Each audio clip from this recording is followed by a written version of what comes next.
Welcome back to another episode of the No Ordinary Cloth podcast. I'm your host, Millie Tharagan. I'm thrilled to bring you a special series in collaboration with Fashion District in London, spotlighting fashion and textile startups that are tackling some of the industry's biggest challenges. In this series, we'll share insights, lessons, and stories from early stage founders, industry experts, and investors. They'll pull back the curtain on the fashion world, offering practical startup advice, success strategies, survival tips, investor insights, and much more. On our episode today, I'm speaking with Idan Gal-Shohet, the CEO, and David Pryor-Hope, the CTO of Fibe. Fibe is an innovative startup that's turning potato harvest waste into a sustainable cotton-like fiber.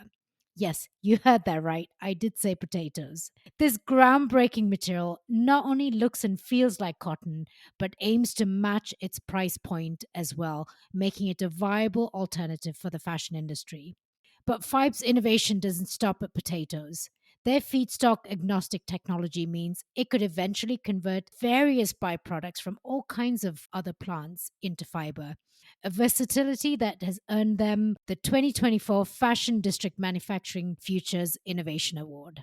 Fibe evolved out of a university project, and our conversation covers their meeting at Imperial College, the inception of their company, the complexities of scaling sustainable next-gen textile productions, securing investments and grants, and the importance of fostering innovation through rapid experimentation and data-driven approaches. So get ready to gain a whole new level of respect for potatoes after this episode. Let's get right into the root of the story with Idan and David. Hi, David and Idan. It is great to have you both here with us today. First of all, you guys must be the youngest founders and guests on the podcast. And congratulations on being the winners of the Fashion District Manufacturing Futures Innovation Award in 2024. Yay! Idan, you had the biggest smile on your face when they announced the winner, but you also looked quite surprised. I guess you had some tough competition there, right? But you managed to come out on top, and I was thrilled to see how you guys are being supported by Fashion District and continue to get that support being the winners. Fibe is doing some fascinating work that we're going to dive into, but I have to tell you a little story before we get started. So I went to an amazing boarding school and I loved it. All of it was great, except I really struggled with the food. We were given potatoes for breakfast, lunch, and dinner. I'm not kidding you. It was every shape, size, and form and recipe of potato that I had to live through for the many years that I was at boarding school. So when I left school, I just couldn't stand the sight of potatoes. This is not a vegetable that I ever want to go near. But when I heard about how you guys are using potato harvest waste to create textiles, and I love all things textiles, suddenly I'm like, oh, potatoes, tell me more. And now I'm interested. And I think by the time we finish this chat, you'll help me to look at potato plant in a new light and appreciate it. So let's start right at the beginning. I understand that you both met at Imperial College, where you were both studying. How did you run into each other, and where did it all start? David, would you like to get started? Idan and I actually did meet each other at Imperial College, both studying design engineering. It's actually quite an interesting story because we met once in the workshop when Idan was building a skateboard and I was working on another project. And I remember meeting Idan and thinking, wow, he seems really cool. That seems like a pretty cool person on this course. And then during 2020, obviously, COVID happened. And I decided I was actually in the year above Idan originally. And COVID happened. I was on my industrial placement in the Netherlands. And I decided, hey, I don't really want to do my last year of university during COVID remotely. So I decided to actually stay in the Netherlands and work for another year. And then when I came back, I was obviously now the people who used to be in the year below me. I was lucky enough to be put in a group with Idan. And yeah, that's kind of how I met Idan and the rest of the team. And Idan, what were you doing at Imperial? David, myself, and the other co-founders, we all studied design engineering, which essentially is a course that I would like to say that, in short, that you turn an idea into something that's a bit more of an actual product. You don't always take it to the full business, but you're always tasked with, you need to solve X problem, figuring out how you're going to design it, how you're going to prototype it, how you're going to then communicate it to the rest of the world. And yeah, we all came from an engineering background, and specifically, we started in our final year project to develop this. Give us a quick intro to Fibe. What does the company do and when was it set up? Fibe was founded around end of 2022 or summer 2022, where what we do is essentially we take the leftover crop of the potato and we turn it into something that feels like cotton, looks like cotton. One day it can be the same price as cotton, also being significantly more sustainable. And there's kind of two parts to our company. There's the potato side of it, where we are trying to develop how we're going to collect it at scale, how we're going to extract fibers from this specific crop. But then really underneath this entire company, we have an entire technology side to it, which is developing technology that can be able to extract fibers from any agricultural waste stream in order to help the fashion industry transition to the sustainable materials it so desperately needs. So what was the motivation, or what was the big problem that you were trying to solve? Because we came up with it as a university project, we were kind of pushed ourselves to going to slightly more extreme kind of ambitious ideas, because at that point it was just a project. And we were really fascinated with the idea of materials. Materials is what we kind of set ourselves to focus on. We had different ideas of extracting fibers from crops. We didn't exactly know which crop, but we knew that is possible purely because you have hemp, linen, other kinds of fibers that are extracted from plants.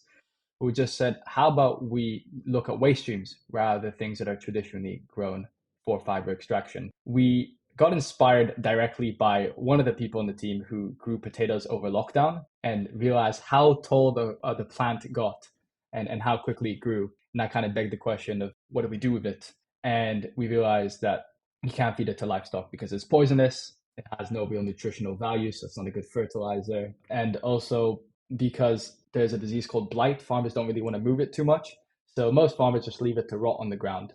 And that opportunity of seeing this massive waste stream that's getting thrown away every single day, and the problem with the fashion industry and this idea of creating textiles seemed like a perfect marriage of ideas. And we didn't really have to pivot so much since that very crazy idea at the start of our project. Amazing. And David, when you all got together and decided, okay, there's some potential here, and this could be a startup where we can really think about scaling up, what was the vision that you had for Fibe? Yeah, I think that the shared vision that Idan and myself and the rest of the team always had is we wanted to do something that was genuinely sustainable. So I think that's something that engineering and design is really good at kind of teaching you. It teaches you to kind of think very systematically and kind of break everything down into numbers, the equivalent CO2 impact and things like this. So we were really focused on that from the very beginning. So that's why we thought that working with a waste stream could be the best way of tackling a lot of the issues with land consumption, water usage, energy, so on and so forth.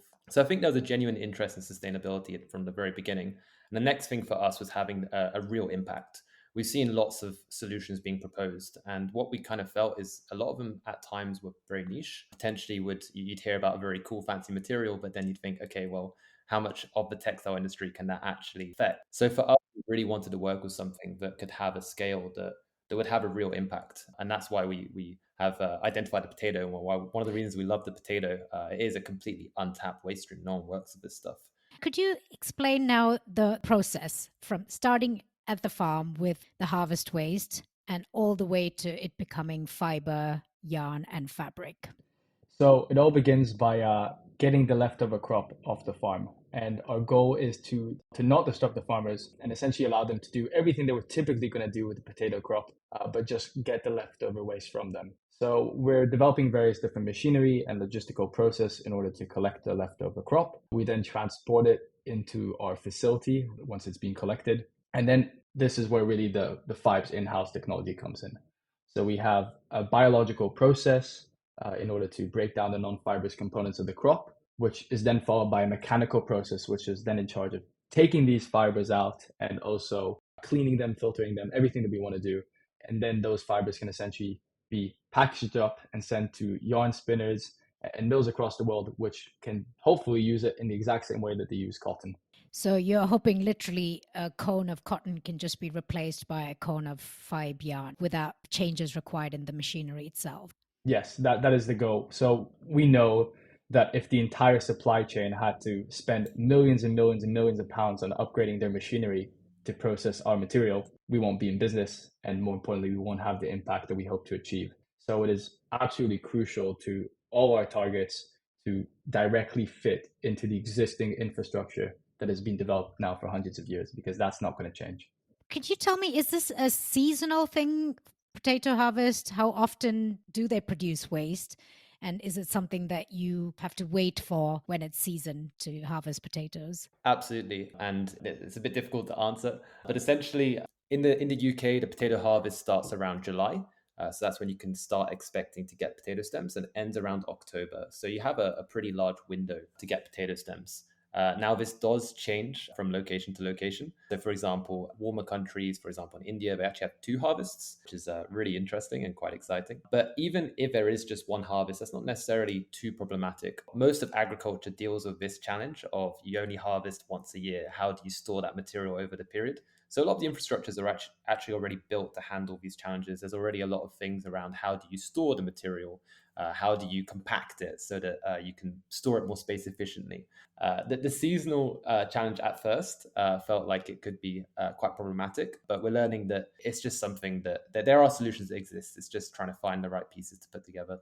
Then I'm curious to also find out how much of the harvest waste do you need, for example, to spin 5 kg of yarn? Have you been able to work that out? Yeah, so I can't share too much information on this just because there's a lot of variation in the process.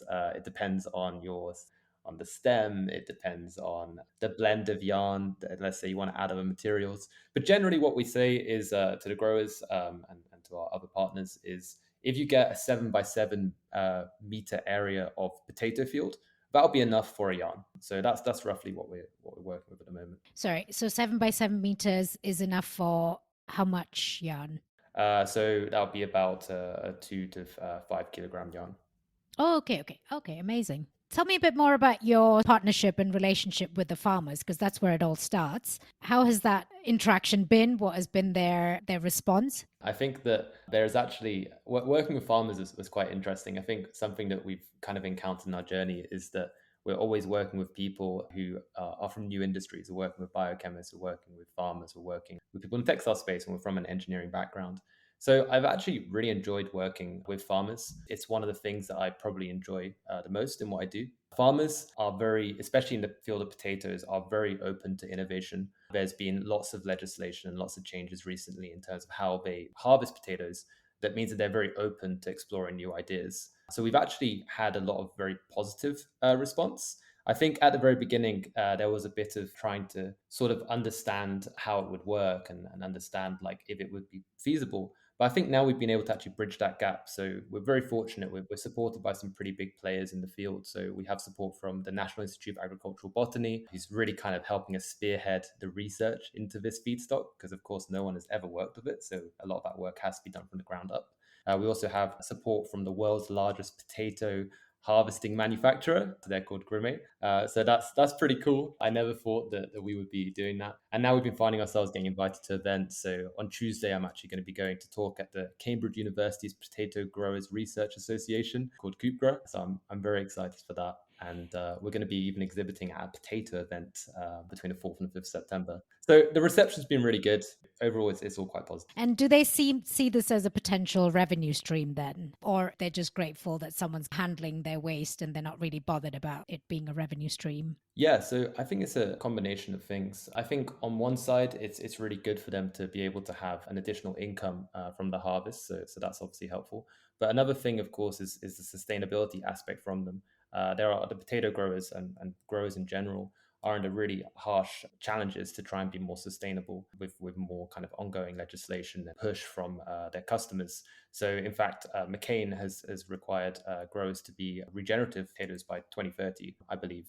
So working with us, growers see an opportunity to be able to meet these targets. That's also a pretty exciting thing. And I think another thing as well that's kind of been brought up is a lot of times having this material lying around on the land, as Idan previously mentioned, can actually foster diseases and spread them around. So by removing it off the land, potentially we're reducing the chances of that happening. I was curious to know how much potato harvest waste is produced in the UK at the moment. In the UK, there's about 2 million tons of potato stems, which is completely untapped every single year. We definitely see our company in the future going towards collecting things internationally, because in order to, have the scale that we want and also a continuous supply chain, we want to work pretty much everywhere in the world. But luckily, because potatoes grow in pretty much every country, it's very easy to replicate our supply chain anywhere we want.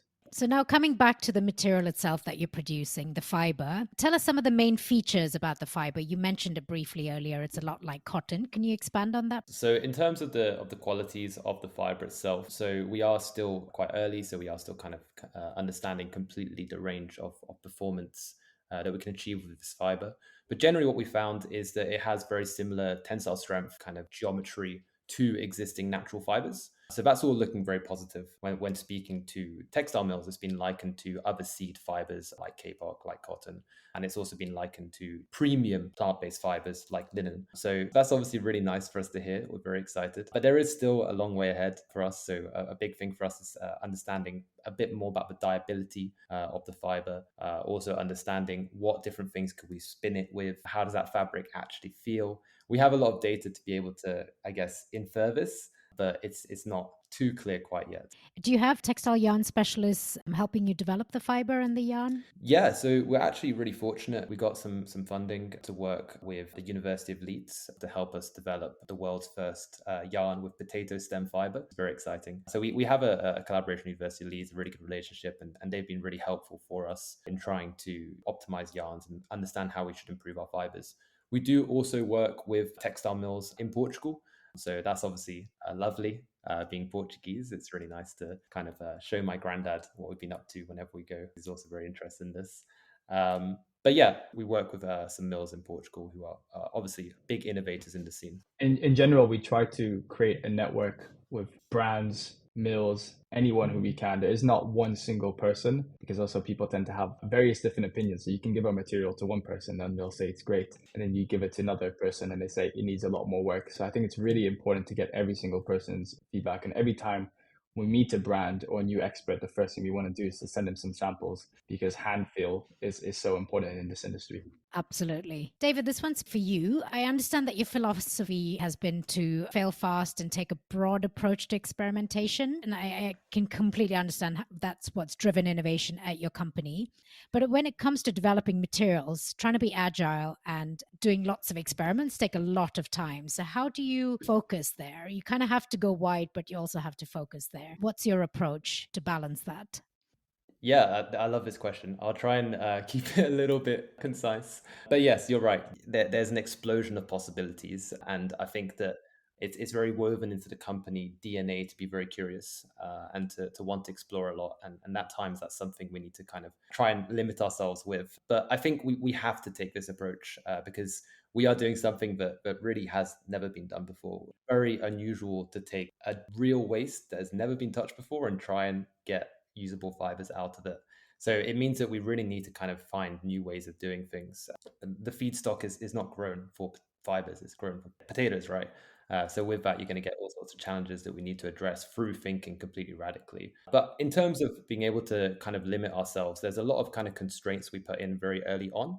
And there's a lot of prioritization we do. So for us, it's all about the sustainability, the scalability, and the affordability. If there's this really cool technology that potentially could work, but there's no clear way of scaling it, then it's not a very big priority. So that's kind of how we limit the technologies. We also prioritize technologies which are versatile. So the way that our process works is a series of sub-processes, and some sub-processes can connect to others, but others can't connect to other ones.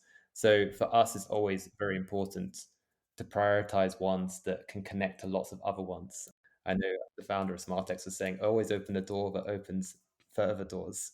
And I guess that is kind of the approach that we've been taking with our technology as well. It's thinking, okay, well, if I do it this way, then maybe I can do it these other following ways. But coupled with that, I think another thing which we're trying to kind of do, which I think is potentially a bit uncommon in our space, is we're looking at using data-driven approaches to really kind of cut down what we do and identify patterns that otherwise wouldn't be possible. So a lot of times you can do a full factorial experiment, which is basically you do every single possible combination a number of times and you'll have thousands of experiments. What we do a lot of times is we figure, okay, how can we design this intelligently? Maybe we can use data science approaches to half the amount of experiments we do. So that enables us to be more agile with the way that we approach and more resource efficient. Idan, could you explain the loop that you guys talk about? So the fiber, once it's made into a garment, can potentially, after use, come back into being a fiber or go back into the land? Yeah, so this is something that we're really debating a lot internally, is how do we look at the end of life of our material?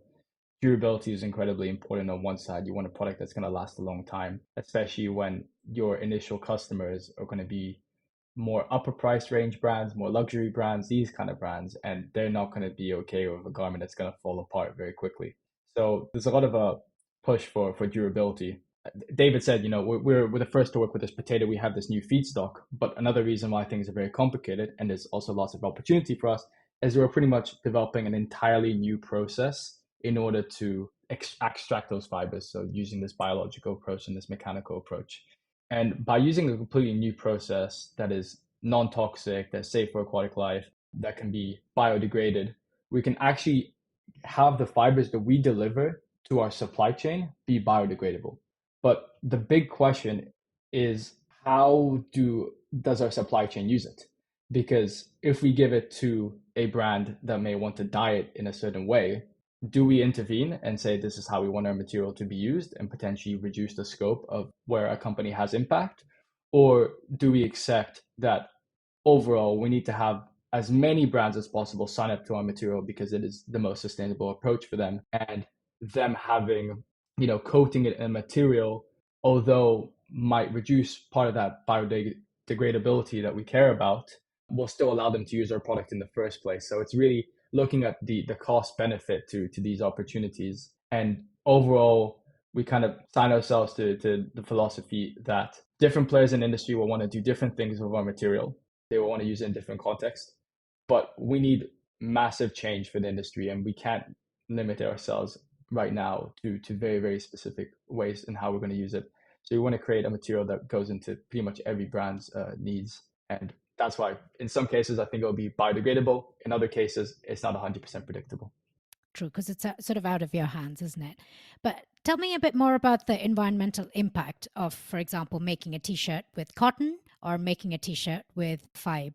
It is still early stages, and our product is extremely agile. So the process can be completely different in the next 3 months than it is today. So we haven't done a complete LCA. But from the internal kind of environmental impact that we've seen on our material, as well as things that we verified by speaking to some brands and experts who have looked at our calculations, we think that our material has the potential to use 99% less water than cotton, and also use around 82% fewer carbon emissions compared to it. And very importantly, there's also massive land saving, because potatoes are grown for the potatoes anyway. We're collecting this crop, then actually all that land isn't attributed to us, because we're not, and that's why it's so important that we don't change the behaviors of farmers. We want them to continue to focus on growing their crop solely for the potatoes, so that the stems of the crop will remain a waste stream. And that's why we see our product is also using no land. Once you figured out you had a solution, you wanted to experiment further and develop the yarn and the fiber. How did you go about funding for developing your idea further? That's always a big hurdle, right? Definitely. I mean, during my final year submission, we said that we'd need about, I think, 30 grand to bring our product into the market. Now I know that is very, very inaccurate, and it is magnitudes more. I like to think back about that time, and I wish I was correct. But yeah, funding was a massive endeavor for us as soon as we graduated, because we had the idea, but we didn't have any money. The first bit of money we got was from a fund of a widow who her husband liked to engineer various different things. And so when he passed away, he took some of his savings and now gives it out to young people who are also building interesting things. It was a very, very obscure grant, but it was absolutely crucial for us, because we got around 2.7 grand at that point. We went from 0 to nearly 3 grand. It was amazing. And we used that money to actually write a grant. So we worked with a grant writer, and we applied to something called the Fast Start Grant, which is an Innovate UK grant for people who've never won grants before. And it's a smaller grant, so it's a higher ability to get it. And we were incredibly fortunate that around 2 months after we graduated, we actually got our first bit of funding. And 50 grand is a pretty good place to start. We had a lot to do, but that was enough to kickstart the process. And the more traction you get, the more developed your R&D, the easier it is to get more grants. We also would tirelessly apply for competitions, accelerators, any source of funding that we could find, we would probably spend around two days a week just looking for funding, and then 3 days a week or 4 days a week doing R&D. And then that eventually allowed us to build the traction we needed to get the investment funding, which we closed a few months ago, earlier this year, and continue to go for these bigger grants. But that's really what kickstarted it.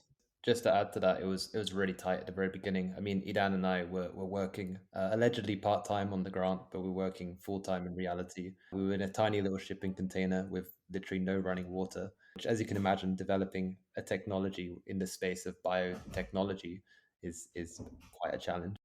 Oh, that's quite a story there. And how far are you on that journey from it being an R&D lab version to a scalable solution that could meet manufacturer demands? There's still a pretty long way for us to go. Right now, we are past, I think, this proof of concept stage where we've proven that the material has high quality properties. We've proven that it can be spun into a yarn, but all of this needs to be proved at scale because things can behave very differently once we're dealing with tons and tons of material or dealing with industrial manufacturers that have very specific margins, which then, in terms of how their machines work, which they're not willing to move on. So we're now transitioning to proving everything in an industrial scale. And hopefully that would mean that we can potentially have a garment of our clothing made in 2026 with sales of it potentially being 2027. But this will still be a bit of a smaller scale. The larger scale will be towards the end of the decade. Are there some exciting partnerships with farmers, manufacturers, maybe even brands that you're able to share about? What has been the reaction in some of these partnerships? In terms of partnerships with farms, so we're very fortunate that we have support from National Institute of Agricultural Botany. We also, of course, work with Grimme, the largest potato harvesting manufacturing company in the world. We're also very fortunate that we actually work with the Dyson Farms as well. They're a pretty exciting name in the space. Yeah, in terms of the brands, so obviously we came from an engineering background, and going to the world of fashion is a big change. It was incredibly complicated to start to understand who we should speak to, what each person does, where do our fibers even go, because the supply chain is so complicated. So we really leveraged trying to build a network when we were students. We found that people were far more accommodating when they realized, oh, we're just students, we're just trying to learn a little bit more, as opposed to we're a startup that's been developing for 2 years. Can we sell you something?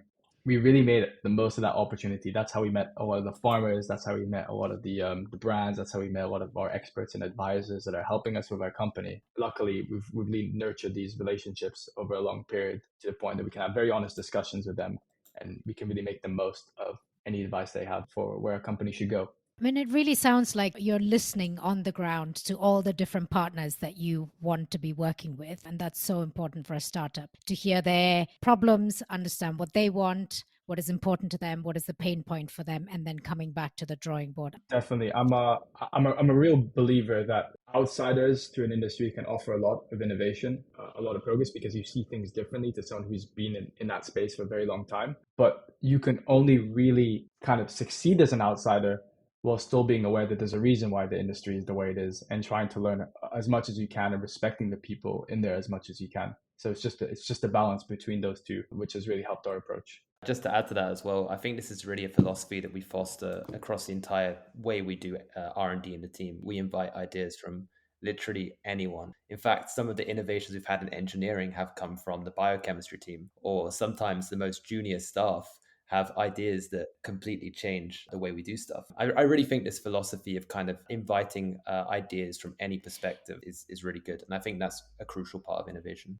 I also feel like storytelling is a big part of your early days as a startup as well, isn't it? The story about what you're building. How do you communicate that, not just to brands, but potential customers who might be buying these products at the end? And how important has storytelling been for getting this startup off the ground? I think storytelling has been really, really important to at least the very beginning of the company. And it's probably going to become very important again as we start marketing what we do more. But one of the most powerful things that you can have as a startup is having an idea that can really, I like to say, like, is stupid simple. Someone can understand it in about 3 seconds. Although maybe there's, an iceberg of different technologies and things that are happening underneath the surface. If you can just go, hey, we make textiles from potatoes in a way like that and get people's attention, then that really opens a lot of doors for you. It also means that you're spending way less time on how do I communicate this super complicated technology to people who are external, to people in the farming industry, to people in the fashion industry, especially when you have so many stakeholders in what you do, that having that very, very simple messaging has been absolutely crucial for us. So I think that's where the storytelling has begun, and something that we really leveraged a lot.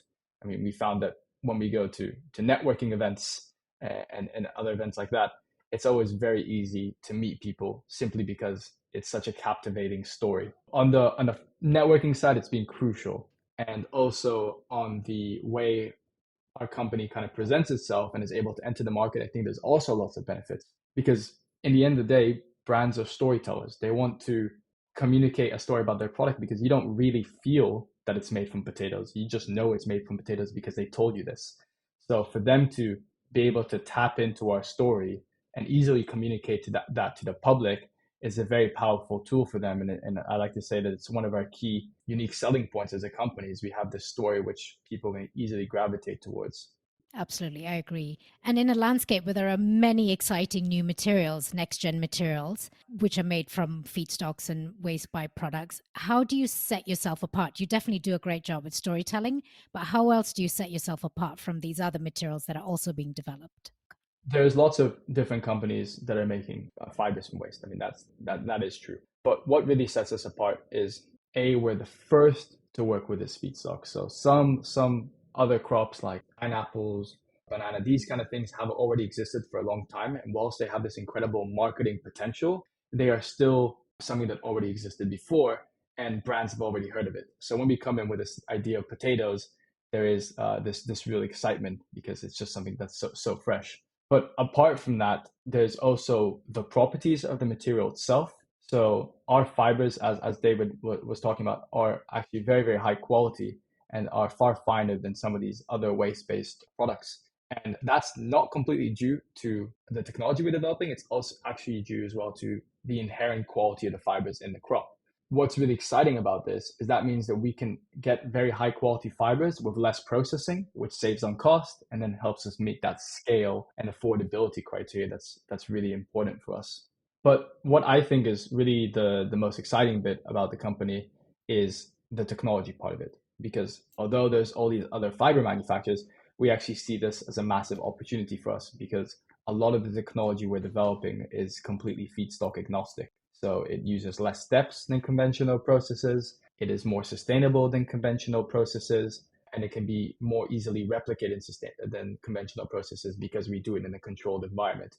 So we actually see that a lot of these other fibers you may hear, we hope to work with and help them scale up as well, because we all need to work together in order to really help the fashion industry. I love that. I think it's all about partnership. If we really want to change how things are done, I don't think one company is going to be able to do it all. And it is about partnership and finding the right technologies that can help everybody sort of scale up and do this together. David, was there anything else that you wanted to add in there? The only thing I was going to potentially add is that another really exciting thing about potatoes is that scalable aspect of them. I mean, this is a crop that's literally it's part of local cuisine everywhere. It's grown in over 130 different countries. When you look at other plant-based fibers, you'll find that they're often restricted to certain regions. Maybe you need a tropical climate, or maybe you need a lot of like kind of mild climate, let's say for more kind of like linen crops, flax crops. So I think that's a really exciting point about potatoes. And just going back to that point Idan mentioned about the technology, we found that it does work with other waste-based materials as well. So there's a whole range of other crops that have never been touched before that we've been able to get fibers out of. And some of them are good enough to potentially be used in by the textile industry. The reason we think that this is the case is because potatoes are really the most extreme example of a crop that you can extract fibers from, purely because it's a bit harder to collect. There's no infrastructure to do that. It hasn't been selectively bred for fibers. No one's used it before. So if you can make it work in the potato example, you're essentially encompassing every other crop in that process. That's another reason why we're working with potatoes to begin with, because people often ask us, why, you're building technology. Why don't you work with linen? Why don't you work with hemp? These are already existing fibers. But our technology is only as good as it is because we set ourselves the challenge of going for the most difficult thing to begin with. And hopefully in the future, the strategy is that we will kind of see the benefits of this and be able to far more easily put our technology into everything as opposed to having to develop every single time we want to expand our company. Just another thing to add as well is potatoes are a completely unvalorized crop. It is the only crop in the research that we've done so far that is completely or almost completely unused at all. If you look at other kind of waste-based materials, a lot of times they'll actually have another use for something else. Maybe they can be used for animal feed. Potentially they're used in AD plants. But what's really unique about potatoes is that they're poisonous. The potato stems are poisonous, so you can't actually feed them to livestock. And additionally, they're just considered a nuisance by the growers. So a lot of times the thinking of the grower isn't, what can I do with this potato stem? It's, how do I destroy this potato stem as quickly as possible and as cheaply as possible? So you've got this incredible solution to a really big problem in the textile industry. Have you been able to figure out a business model that's going to work for this? Because that's really what a success of a startup finally hinges on. Is that something that you've been able to map out? The business model is something that we think about a lot. In general, we're in a really, really kind of freeing period, I would say, because we have spoken to various different brands and we know that if we meet X price and we have X sustainability targets, which they give us, they will buy our material, which is why it's really, really exciting. I think a lot of companies, a lot of startups to develop the business and the product at the same time, because even if the product exists, it might not necessarily have a direct market fit, and then they're going to need to convince people to switch over. But because we have this philosophy of we're going to have something that is as good as cotton in terms of performance, is the same price, and also is more sustainable, we know that once we meet these criteria, there is absolutely no reason why brands wouldn't want to work with us. They want to be sustainable. The problem is that they just don't have anything that's financially suitable towards making that jump. So the first person that's going to be able to kind of meet that big demand is going to have a huge impact on the industry. So is your approach to make the yarn and supply that, or make the processes, the manufacturing processes, and license that out, or both? To begin with, we want to start with direct sales of fiber. So we won't make yarns because spinning yarns has this entire areas of expertise and you need to spend millions of buying yarn spinning equipment. But we are going to try to deliver bales of fiber in the same way you deliver bales of cotton straight to these traditional cotton spinners. What we will do to begin with is sales really through collaborations. So that means working with one or two brands, having an agreement with them where they support us, and in return, they get to use our material first. And these kind of deals are a bit more complicated to set up because you need to have the entire supply chain already set up to have the sale facilitated. But we think that once that is proven, we can easily move to a more generalist direct sales model where we don't necessarily need to have a brand already confirmed as the buyer, because the industry will know at this point that if you're a mill and you manufacture our material, you will be able to find a brand that will want to use it. And that should hopefully be possible once a few brands already start doing it through collaborations. But the long-term goal of the company, to have the biggest impact possible, isn't to constantly build bigger and bigger and bigger production facilities, which will cost hundreds of millions of pounds in order to achieve. A far faster way of doing it is actually through licensing this technology out. And I think that's where the company will become in the long term. So I think you will see us transition a bit more from a fiber company to a technology company as the company develops. Oh, very exciting. Now, you mentioned a bit about the challenges, the financial challenges you had initially to try and get money in to continue your experiments. What was one of the other challenge that you faced in setting up a startup straight out of uni? The big challenge as well was just there were so many things that we absolutely had no clue about, and we didn't even know what they were called. There were so many unknown unknowns, and it was very difficult to teach yourself certain things. So, for example, one of the scariest experiences I think David and I had in our experience at Fibe was when we got our first grant, and we're trying to figure out how to do all the paperwork. And we didn't know who to speak to. We didn't know how these rules work. We didn't know how strict they are. And it was really, really stressful and very, very complicated. And I feel like if I spoke to my previous self, I can probably explain to them in 30 seconds, hey, this is what you need to do. You don't need to worry. But at that point, because it's your first time getting money, it can be very, very confusing. So that was a very difficult bit. I think the legal world as well is a very difficult one for us to kind of deal with. I mean, especially when you're developing tech, you have NDAs, you have all these kind of things. So having legal support very, very early on was quite important for us. We were luckily able to get some pro bono support, and also we were part of university externship programs from legal students that were able to help us it was a very confusing point at the beginning. So I just wish there was a bit more advice for startups on how to do that. Another big thing for us when we created the startup is we came straight out of university. We obviously had a little bit of experience in the past working at some other companies, but something we really had to kind of do and learn on the job was how to be leaders and managers. So I think that I'd credit a lot of this learning to the support we got from mentors. Both Idan and myself have access to mentor support. Idan was actually on the Royal Academy of Engineering program, so I think that was also really helpful. But I think really for us that was quite a big challenge very early on. Yeah, especially that we expanded the team by so many people since we closed our fundraising round. It meant that there was a lot more focus on the people side of things and the emotional side of things, as opposed to the project side of things, which you really focus on right at the beginning. So many startup founders talk about the value of having mentors and having that sooner rather than later. As part of winning the Fashion District Manufacturing Futures Award and also being part of the cohort, you got a lot of support from Fashion District. Could you tell us a bit more about what support you got, what you learned through that process, and what you gained from that experience? The Fashion District was actually one of my favorite programs I've been on.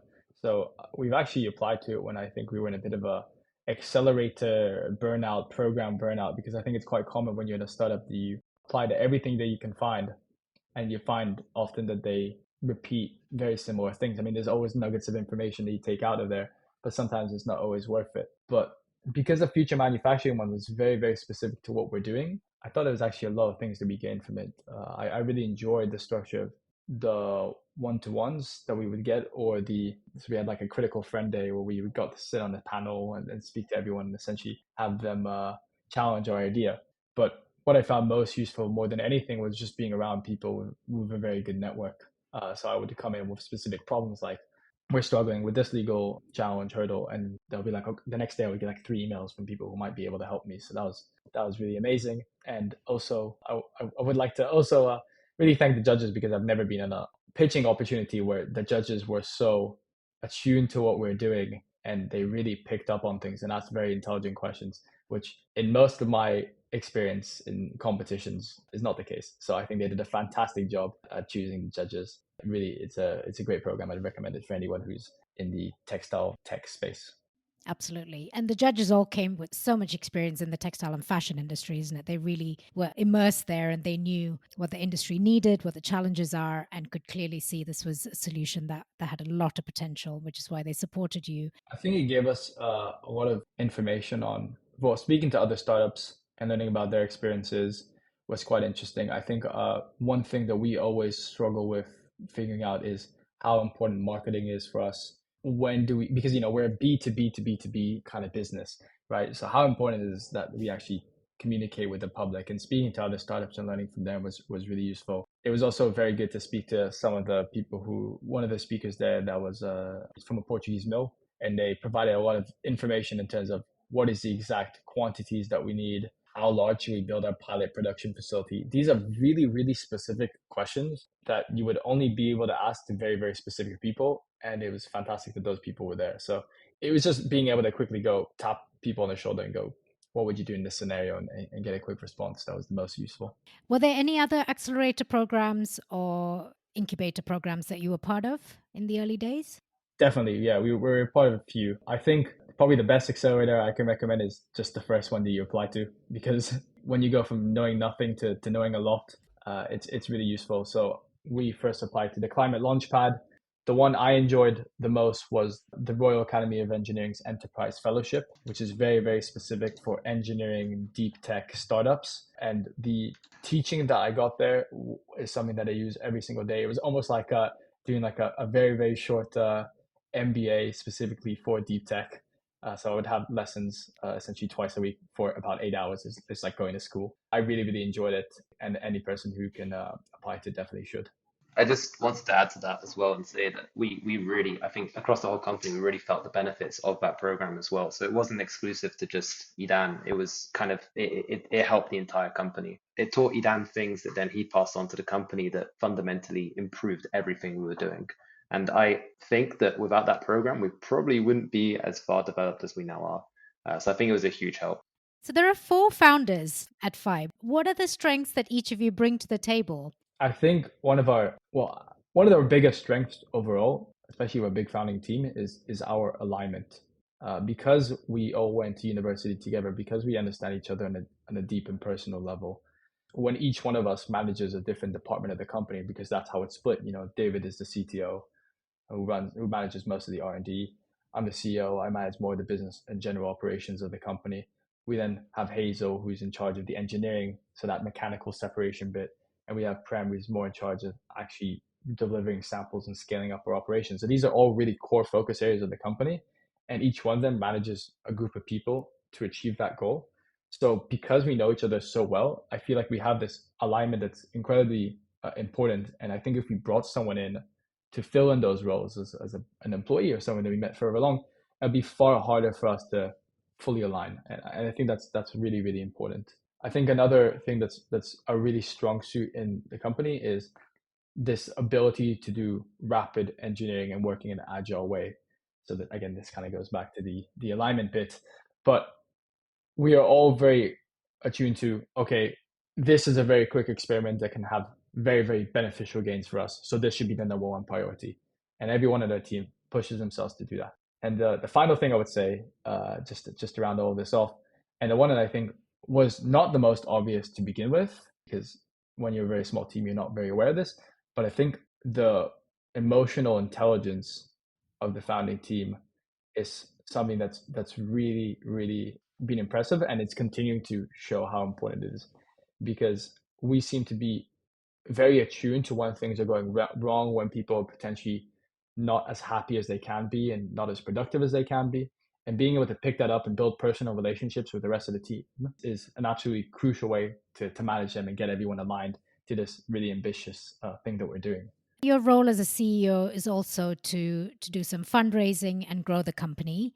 And you've recently managed to close a pre-seed round of 1 million. You've only been around for a couple of years, so that's really incredible achievement right there. Tell us what it was like to pitch to different investors and what was the prep that you needed to do. Yeah, what was that experience like? It was one of the most incredible things I think I've done in my experience in a startup. Incredible, both being fun, but also being incredibly tiring and difficult. Nonetheless, I think it was an amazing experience.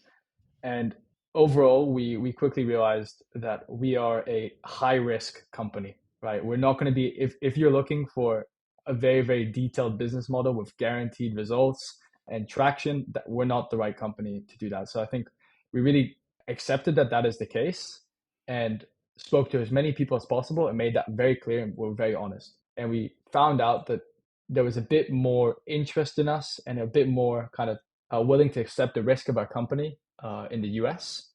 And that's why we were able to kind of get brands, to get Patagonia's investment arm, Tinched Ventures, to be our lead, because they really align with how we work.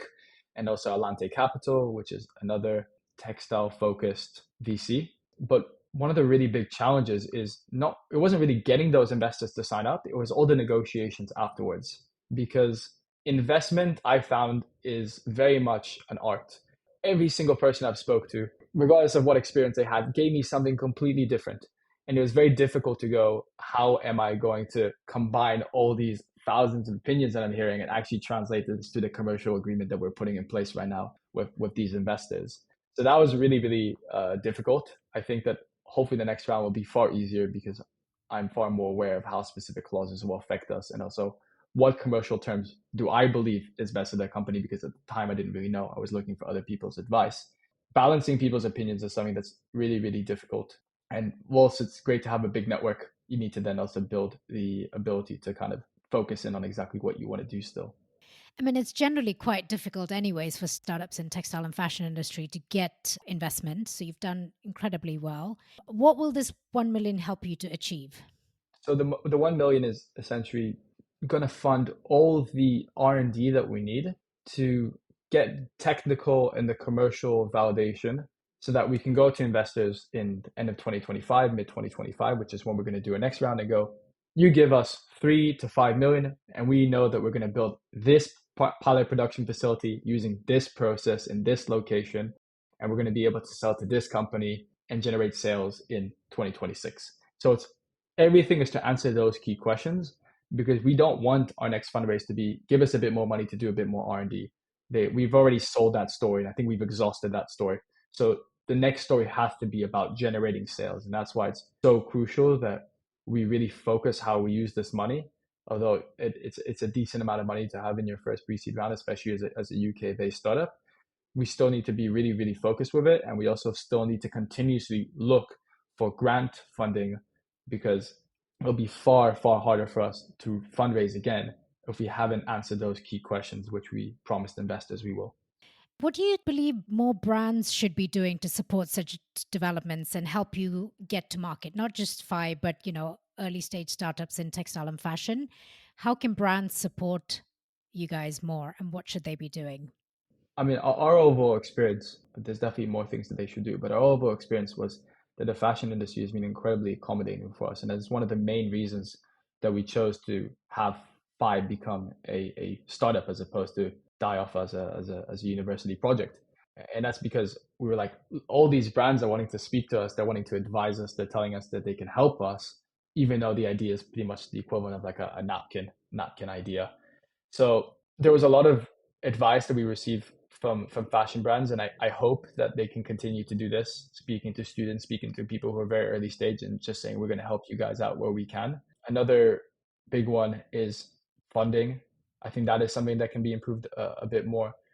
So we were in a very fortunate position where one brand funded very, very early preliminary testing that the company couldn't have afforded. And that helped us a lot. It also provides a lot of traction for investors. So investors will not give you money if they don't see the brands are interested. So even something which is quite small to them can be absolutely massive to us. And not everything needs to be a massive joint development type of contract which runs over a few years. It can just be something very, very small, because that just is concrete proof that the industry is interested in you. And I think one thing that fashion brands can do to help fiber companies a bit more is having more people with technical expertise in our specific space, because we're quite distant from the garment world. There's, you need to spin it, you need to then make it into a textile, you need to cut it. There's a lot of different players in between us and them. And for them to have a bit more of an understanding of what we're doing and what our needs are, they need to have people in their company that have worked in the fiber world. So we've seen certain brands which we resonate the most, and the ones that are able to support us the most and give us the best advice, or the ones who had people who have worked in our industry. And some brands simply don't have that, unfortunately. On a slightly different topic, maybe, how do you manage work-life balance? You're a very, young, early-stage startup. You've only been around for 2 years. You've managed to achieve an incredible amount already. So clearly, you're sort of running at 300 miles per hour. Do you manage a work-life balance? How do you prevent maybe founder burnout, which is very common? I think this is a real testament to the person that I am. About the time we started Vibe, I actually made a chart of things that bring me happiness and relax me versus how productive that things is. And this really helped me work out the things that I should be doing to achieve a work-life balance. So that for me was really helpful. So for example, yeah, I know it's really nerdy and a bit embarrassing to share, but anyway, yeah, I love flowcharts and diagrams. And anyway, so I think that was really helpful. So it really had changed a few of the ways that I operate. So for example, I put a lot of emphasis in trying to cycle to work every day, because cycling for me is an incredible way of kind of just relaxing and feeling refreshed. I also decided to move somewhere where I could rollerblade to work as well. And I love rollerblading. It's per minute you're burning a certain amount of calories as running. So I arrive to work all sweaty, which probably is a bit to the discomfort of Idan, who sits next to me. But so things like that have really kind of helped. But I think as well that inevitably when you push yourself as hard as we need to push ourselves, there are certain sacrifices that you need to make. And I think that is something that on a personal level we've all kind of had to encounter. But the hope is that the benefits of what we're doing will outweigh the sacrifices. With my role as well, that took a long time to figure out. I mean, I think once I knew that the most important thing for me to offer the company is to be able to be sharp on the day and be able to connect different dots very quickly and help make quick decisions, I've kind of prioritized my work-life balance in order to achieve that. So, for example, when I was doing the fundraise, I barely slept. I was going through also a pretty intense time, but it was very, very, very difficult. And I felt like because I was so tired, I kind of entered a cycle where I was being unproductive, which made me have to stay up longer in order to get everything done. And then having to get less sleep. And it was very difficult to break out of it. And I had to wait until we closed around to stop that. But after that, I kind of realized that for me to be sharp and to be energetic, I do need to be around people. And I've just kind of said, I'm going to work until the evening, but in the evening, I'm going to quickly see a friend for a pint or just grab dinner with them, and that really keeps me energized. So it's kind of figuring out that I can spread out my breaks as opposed to taking an entire weekend off, which I can't do, unfortunately. So it's all about realizing what you need to do, what is the most important skill set that you offer the company, and how does your work-life balance affect your ability to do that. And what would your advice be to other startups in the fashion and textile space? My biggest advice, well, I mean, this is going to go to people who specifically came from our context of being students, is make the most of the fact that you're a student. Not everyone's a student, but people are way more accommodating to speaking to you when you're students. They will offer way more time than you imagine, and they will help you a lot more. So that's one thing. And I think to more general companies, I think failing fast, building prototypes, and having something physical and tangible to show them goes a really long way. And that's not just because it helps you improve your technology, but it also proves your commitment to what you're building. So we could have easily delayed making our first Fibre probably by 6 months, 12 months, because it was still theory back then. But the fact that we just were able to, quickly pull out one Fibre and show that it existed went a huge way towards having brands and our network to support us. So I think I would recommend everyone to build as soon as they have an idea. I think another piece of advice that I would give is just really try and keep an open mind to things. I think a lot of times something Idan and I would always do, we'd ask why can't we do this? Why can't we do that? Like, what are the limitations here? Why isn't it done this way? And I think that really helped us with kind of the ambitions. I think that it's really important for people to try and seek inspiration from as many different places as possible. This is one of the reasons I went to design school before I went to Imperial College. I think that being able to learn about how different things are done and get inspiration from lots of places is really important. Things like attending exhibitions and seeing and learning about how those things are made, or just looking around you. One of my lecturers at Kingston School of Art said to the class one day, just look around you and just look at different things and think, how was that made? Why was that made that way? And just having that constant active approach of looking at things and questioning them and looking for inspiration from any place. Are there any resources, books, podcasts, anything that you guys might have that could help others learn more about next gen materials or learn more about being a startup in fashion and textiles? Anything that's been helpful for you? Yeah, I think that there's a number of different resources which I think for me have been really helpful. I think that the biggest one for me was actually just working at other startups. So when I was a student at school, I did work experience at a big engineering company, and I straight away was like, oh my goodness, I can't do this. This is hell for me. And after that, every single place I worked at afterwards, so I worked about 4 to 5 different other places. They were all at different startups, and I learned so many things. And a lot of challenges that I now see in what we do are challenges I saw back then as well, which is quite nice to see. So I think definitely working in startups is a huge thing. I think going to exhibitions and exposing yourself to other startups and what they do is also really important. I mean, one of the things that fundamentally changed me as a person was the Designs of the Year Awards at the Design Museum. I went to that in 2013. I know it runs every year, and I discovered Mango Materials there, who obviously now we share an investor with them, which is incredible. But they at the time, they're a huge inspiration for me. I was like, wow, this is so cool. So yeah, I mean, I love what they do. And I think there are a few podcasts I love listening to.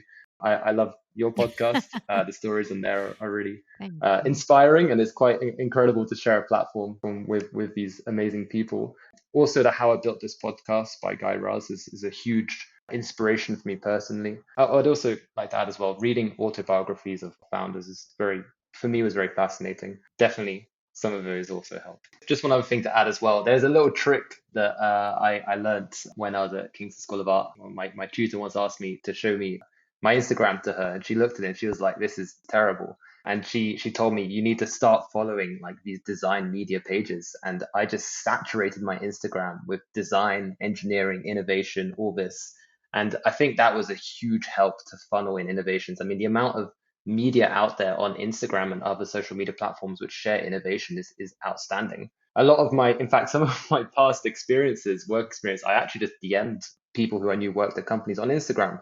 And I was lucky enough at times to have interviews. And for one case, I actually I collaborated with one. So I think that Instagram's a really good underutilized resource. I align a lot with what David said, is exposing yourself to as many things as possible. That's why I think the number one thing that's the most important is again, going back to that network, because the common theme with everything David said is these are all about experiences that other startups have, other people had.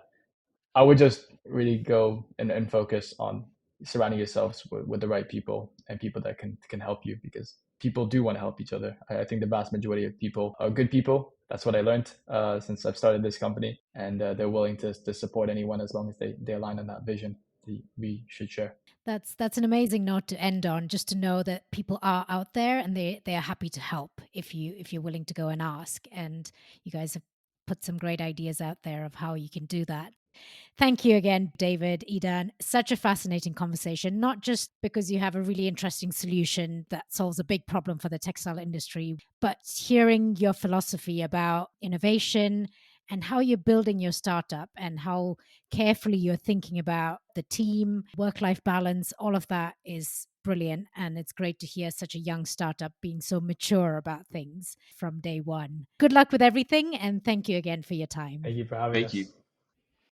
I can tell you, I will never look at potatoes in quite the same way again. Did you know that potato plant is poisonous and not really good for much else after it's been harvested?